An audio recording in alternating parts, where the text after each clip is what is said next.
Journée du souvenir et du sourire à Godine, près de Namur. C'est une initiative organisée par des parents de victimes qui ont fait don de leurs organes pour sauver d'autres vies. Par ailleurs, des patients qui ont bénéficié d'organes étaient présents. Une rencontre hautement symbolique. Axel Noireau, Alain Debroux. À 31 ans, Patrick retrouve une nouvelle vie. Souffrant de mucoviscidose, il a bénéficié d'une transplantation pulmonaire. C'est un cadeau magnifique, ouais. Tout à fait. Ça change la vie et rien n'est plus comme avant, quoi. Depuis 4 ans, c'est une toute autre vie.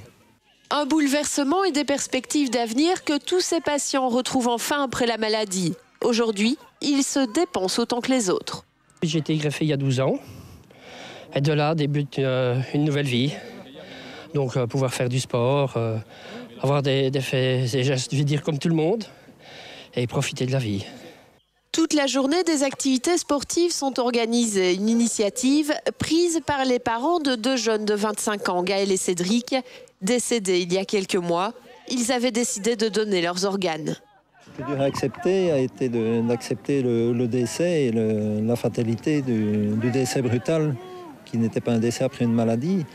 Donc à partir de ce moment-là, le don d'organes, puisque c'était leur volonté, ça devient évident de respecter ce qu'ils voulaient. Chaque année en Belgique, près d'1 millier de transplantations sont réalisées. La sensibilisation pour le don d'organes s'élargit.